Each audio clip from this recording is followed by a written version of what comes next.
Kalau mau dipasang, berikutnya nanti dong, nggak bisa dipasang impulsnya.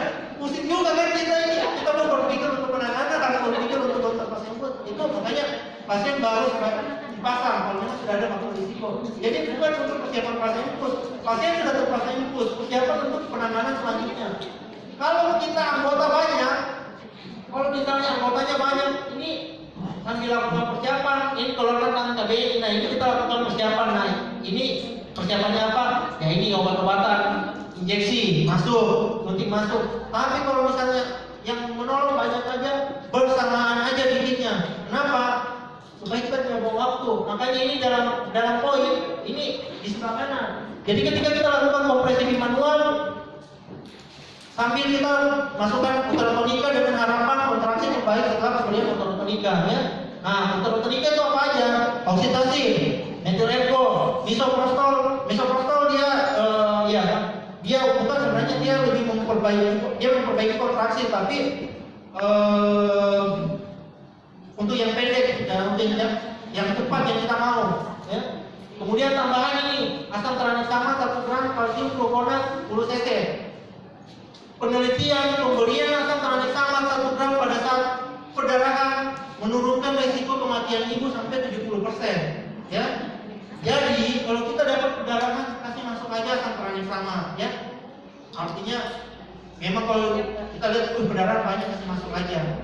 Apalagi kalau misalnya telepon dokternya nggak ada telepon ya, nah boleh kasih masuk.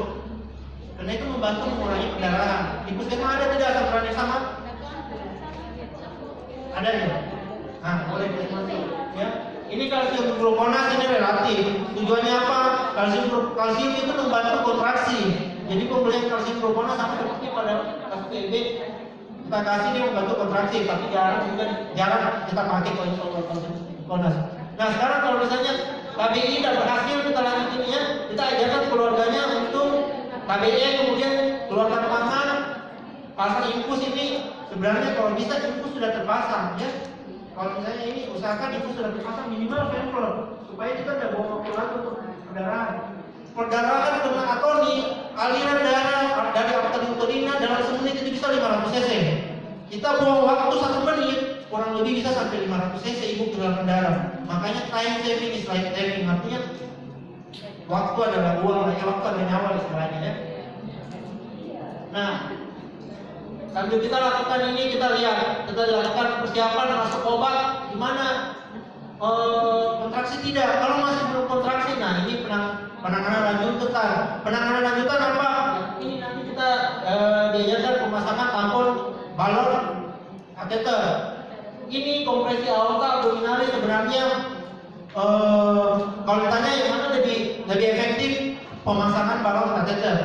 Kompresi aorta abdominalis, kesulitan dari kompresi aorta abdominalis kalau ibunya gemuk, itu susah kita melakukan penanganan. Dan kompresi aorta abdominalis tujuannya untuk mengurangi aja darah yang mengalir. Begitu kita lepas kadang gojok lagi. Tapi kalau untuk pemasangan tampon itu berguna, ya. Makanya kalau bisa semua yang di sini nanti bisa pasang. Kalaupun nggak bisa, minimal tahu caranya, berani pasang lah. Daripada pasien kita meninggal, minimal pernah lihat pasang, ya. Nanti terserah nanti pasangnya keluar atau apa ya sudah, itu urusan belakang. Yang penting pasang. Patokannya apa? Perdarahan berkurang. Nah, untuk kalau dia masih gagal, setelah kita lakukan kompresi, kita lakukan persiapan rujukan. Apa saja persiapan rujukan? Salah satunya ini, pasang balon kateter. Nah, kalau kita pasang balon kateter ini tujuannya pertama untuk membantu menghentikan perdarahan. Kedua, sekaligus persiapan rujukan. Kalau misalnya kita setelah pasang tampon dia berhenti, sudah nggak apa-apa, walaupun nggak dirujuk. Tapi kita lihat lagi kondisi sekitarnya. Kalau perdarahan banyak kan kemungkinan untuk transfusi darah, rujuk aja tetap ya. Nah, kedua, ini rujukan untuk persiapan laparotomi. Apa saja persiapannya? Pemberian infus tambah 2 ampul oksitosin ya, minimal 500 cc per jam. Jadi kita kasih oksitosin, kalau untuk perdarahan kasih masuk 2 ampul ya. Nggak usah terlalu takut juga pemberian oksitosin terlalu banyak, cuma maksudnya 2 ampul itu masih aman ya, kasih masuk aja 2 ampul ya.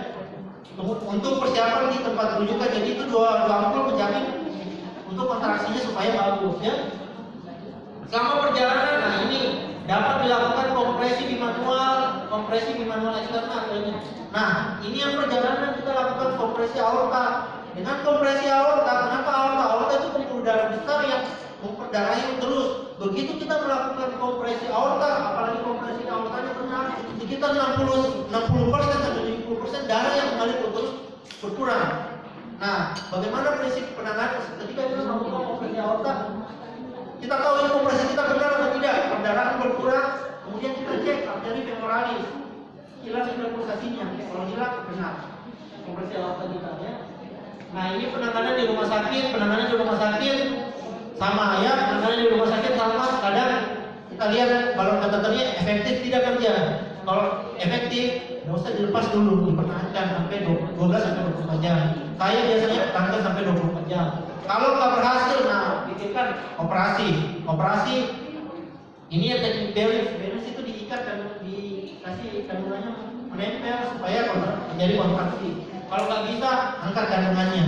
Jadi ketika kita merujuk pasien yang perdarahan, itu risiko sampai diangkat kandungannya, ya risiko sampai dioperasi, artinya bisa terjadi itu ya. Nah, ini bagaimana cara melakukan kompresi bimanual eksternal dan internal ya. Saya lebih suka melakukan kompresi bimanual internal karena itu lebih efektif sebenarnya untuk ini. Tapi ini penting diajarkan untuk keluarga, karena kita capek juga kalau mau ini, apalagi kalau sendiri nggak bisa. Kalau kita cuma sendiri misalnya di praktek bidan atau apa, keluarga yang diajarin, ya keluarga diajarin supaya bisa membantu kita. Nah, ini kompresi aorta abdominalis ya. Itu kita tekan di atas fundus, kita tekan, kemudian kita lakukan palpasi pada femoralis. Kita lakukan pulsasi normal. Kalau kita cek daerah femur sini terlalu pulsasi, nanti boleh dicek sendiri. Kalau misalnya kita lakukan penekanan, dia akan hilang. Tapi ini sangat tidak enak untuk ibunya, ya. Kalau kalian pernah bikin ini kompresi manual, biasanya ibu rasa gak enak betul karena sakit, ya. Dan itu memang gak enak. Nah, ini yang perlu ditahu, bagaimana cara pemasangan kondom kateter. Apa saja sih yang harus kita siapkan untuk pemasangan kondom kateter? Kenapa ini diajarkan? Pertama, ini bukan barang yang susah dicari, murah, ya di tempat di puskesmas, di praktek bidan ini bisa didapat, ya.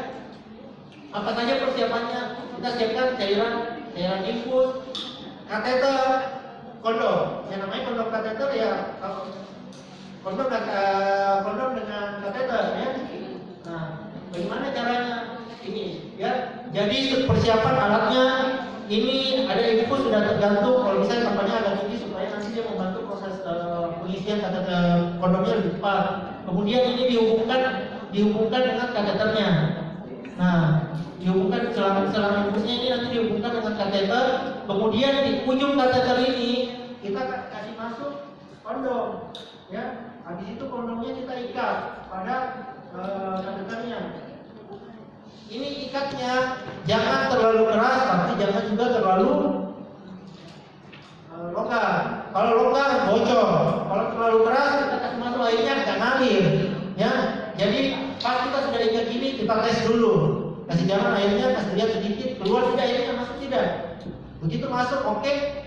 Pegang kateternya, kasih tumpang ini, keluar tidak. Nggak tumpang, aman.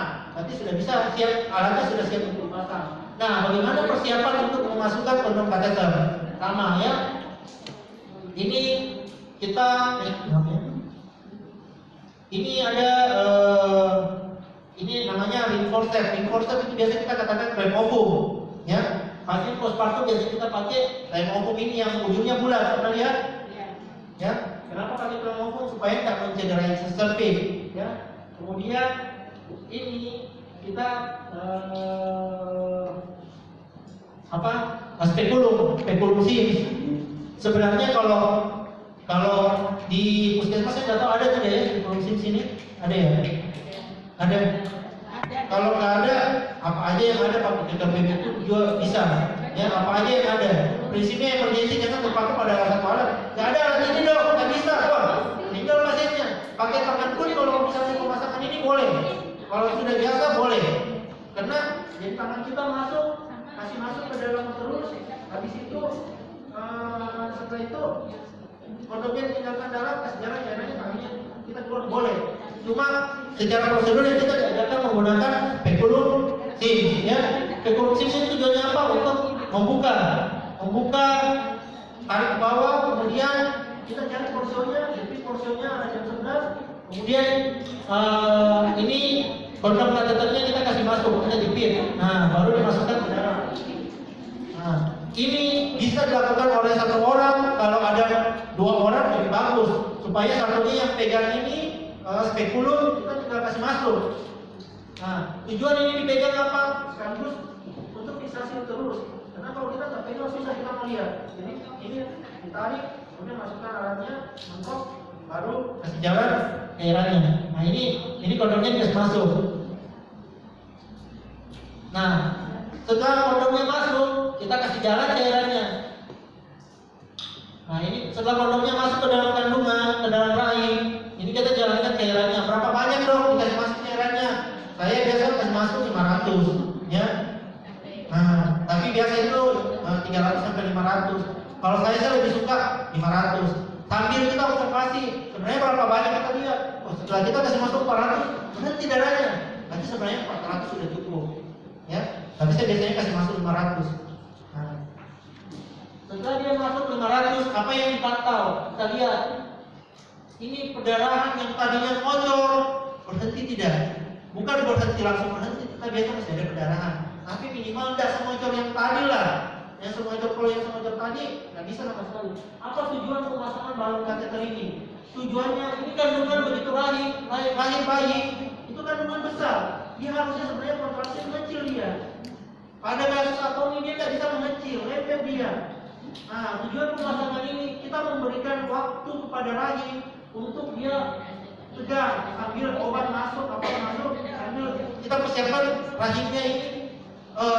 Minimal kita diberi waktu untuk bisa menangani yang lain. Contoh masuk darah, resusitasi. Karena yang tadi darah pada perdarahan postpartum 500 cc per menit, darah 5 detik, darah 5 liter 10 menit itu ibunya bisa meninggal kalau memang kita nggak tangani. Artinya ini memberi kita waktu, ya. Kalau dia sudah fully inflated, sudah ini tandanya apa? Kita pegang kandungannya, keras kandungannya. Nah itu patokannya. Kedua, perdarahan berhenti dalam 5 sampai 15 menit kita lihat. Kalau setelah kita pasang dalam 15 menit masih nggak berhenti, rujuk.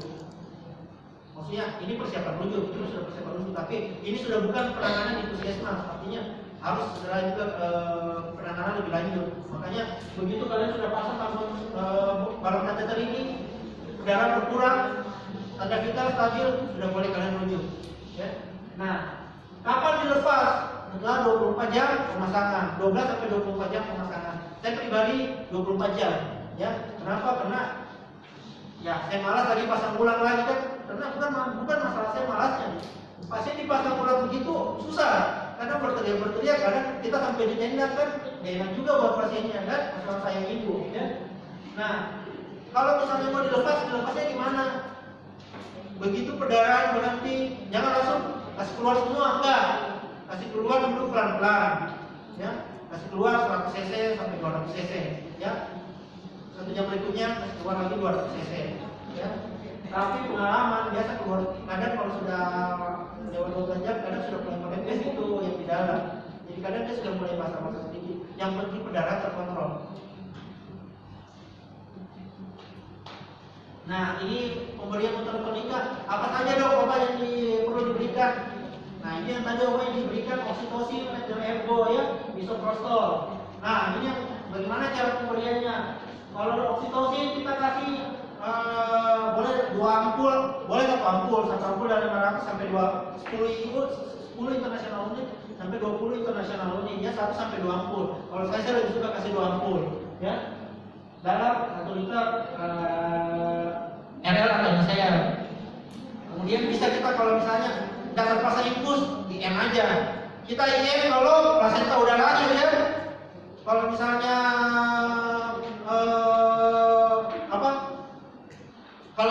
kita IM kalau misalnya sudah lahir bayinya. Kemudian yang perlu ditahu untuk oksitosin, berapa sih dosis maksimal dari oksitosin? Kalau yang poin kita diajarkan 8 ampul, ya. Jadi sampai pemberian 8 ampul masih boleh. Jadi berapa kol? Jadi kita guyur misalnya 1 kol 2 ampul sampai 4 kol bisa. Di sini dia tidak lebih dari 3 liter, ya. 3 liter, kenapa 3 liter? Karena dia kasih masuk 20 dalam 1 liter. Berarti dia kasih masuk 6 ampul aja, ya. Nah, apa yang ditakutkan dari oksitosin? Oksitosin jangan sampai salah suntik terefek